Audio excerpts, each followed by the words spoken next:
wave didn't slow down, it didn't stop, and it didn't care where the city ended.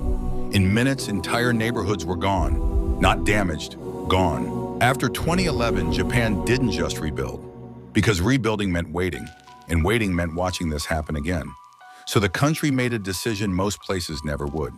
It didn't retreat, it didn't adapt. No, Japan didn't stop the ocean, but it did draw a line that changed what the ocean could do next. Hundreds of kilometers of concrete, not symbolic, not optional. This is where it begins, with the wall. Japan, a country known for living with the sea, stretching along the edge of the Pacific Ocean where land meets open water with no buffer in between, fishing towns pressed against the shoreline. Breakwaters, harbors, narrow coastal roads, schools, homes, ports built within sight of the water. The ocean isn't distant here. It's part of daily routine. Most days it's calm, predictable, almost ordinary, and always close enough to matter. For generations, Japan's northeastern coast has lived with a level of risk few nations face. The region sits where 4 tectonic plates collide, a zone of constant strain and release beneath the Pacific. Hundreds of earthquakes strike every year, most too small to notice, others strong enough to halt rail traffic and empty offices. That constant seismic rhythm shaped not only building codes, but insurance models, zoning laws, and evacuation doctrine at the national level, embedding disaster readiness into everyday governance. Entire coastal communities were designed around one assumption: evacuation, not resistance, was the primary defense. Warning sirens, drills, and instinctive flight to higher ground weren't emergency procedures. They were normal life. Over decades, that normalized exposure shaped settlement patterns and local economies. People built, rebuilt, and invested near the water with an unspoken rule: the ocean can take something, but within limits. Hazard maps, wall heights, and planning models were shaped by historical records and design expectations. The system wasn't reckless, it was rational, based on the data it trusted. But it also meant the coastline was being managed like a repeating problem, not an evolving one. And when pressure breaks suddenly under the seabed, the coastline doesn't get a little worse. Vertical displacement sends entire columns of water racing towards shore as tsunamis with enormous force. Unlike storms, these waves don't lose energy over distance. They compress it. The routine had trained people to expect danger, but it also trained institutions to believe the danger had a ceiling. That assumption collapsed on March 11, 2011. A magnitude 9.0 earthquake ruptured more than 300 kilometers of plate boundary offshore, releasing energy accumulated over centuries. The rupture propagated faster and farther than anticipated, overwhelming early warning expectations and compressing reaction time along the coast to minutes. The tsunami that followed rose close to 50 feet, far exceeding design expectations and historical records used in hazard planning.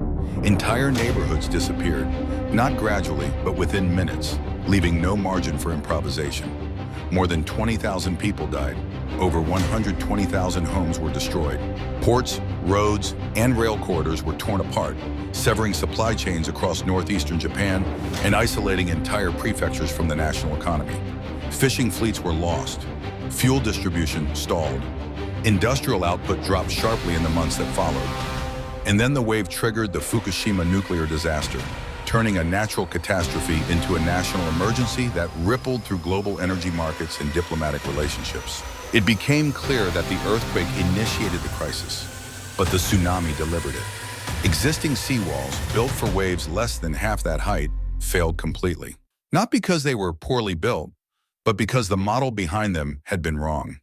The gap wasn't concrete, it was assumption. That failure forced a national decision centered on survival. Japan committed to constructing an uninterrupted coastal defense stretching nearly 400 kilometers along the Pacific edge, a scale never attempted before. This was not a municipal response. It was a state-level intervention backed by central planning authority and national funding mechanisms, overriding local variation. Sections would rise 45 to 50 feet high, anchored by foundations driven as deep as 80 feet to resist uplift and lateral force under extreme hydrodynamic pressure. The objective was not absolute protection. It was time. Minutes gained for evacuation before impact, measured against human movement speeds, alert dissemination delays, terrain constraints, and the friction of real roads under panic. At national scale, time becomes a governance variable. Emergency planning stops asking whether evacuation is possible and starts defining a minimum window that must exist under worst-case conditions. That window is calculated against warning latency, population density, road capacity, vertical access to high ground, and the speed of human movement when everyone moves at once. Once those numbers are set, infrastructure is designed to enforce them.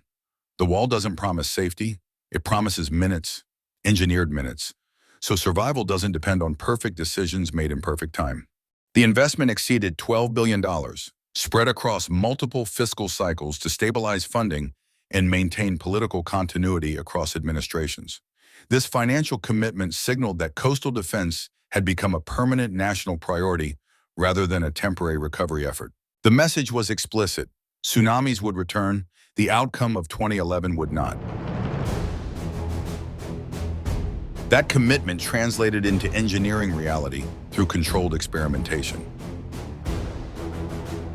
Before construction began, engineers rebuilt the disaster in laboratories, treating the coastline as a single integrated system rather than isolated towns. This system-wide approach reflected a hard lesson from 2011. Fragmented defenses fail unevenly, and where protection ends abruptly, catastrophe concentrates. Scaled models reproduce tsunami dynamics inside massive wave tanks capable of simulating multiple wave trains and variable seabed profiles over repeated cycles. Tests measured overtopping, pressure distribution, scouring at the base, and progressive structural failure under sustained loads. Engineers watched how reflected waves interacted with incoming ones and how turbulence amplified stress at joints and corners, weak points invisible in static calculations. These tests didn't exist to chase perfection. They existed to define minimum performance under the kind of event that had already happened. Each iteration refined height, slope, thickness, and depth. The final design specified walls 14 to 15 meters tall, foundations embedded 20 to 25 meters deep, wide trapezoidal bases, and reinforced steel cores calculated to endure worst-case scenarios derived directly from 2011 data. In other words, Japan wasn't just rebuilding infrastructure. It was rewriting what the nation considered acceptable risk. That design then dictated national deployment. Construction followed the full length of northeastern Japan's coastline, spanning the Tohoku region that absorbed the brunt of 2011. The barrier passed through Aomori, Iwate, Miyagi, and Fukushima, forming the longest continuous coastal defense system in Japanese history. Unlike earlier seawalls built piecemeal by municipalities, this was centrally coordinated to maintain continuity and uniform performance across prefectural borders. Continuity was the point. A system that breaks at borders isn't a system, it's a patchwork. Locking the route required clearing damaged housing, obsolete infrastructure, power lines and pipelines, often through densely inhabited zones. Entire neighborhoods were reorganized inland as part of the alignment, reshaping coastal geography permanently and reducing future exposure zones. This relocation altered land values, forced long-term changes in community layout, and rewired daily life, where people live, where they build, how they access the sea. And that's where the cost becomes visible. This wasn't only a wall, it was a decision to redraw the human coastline.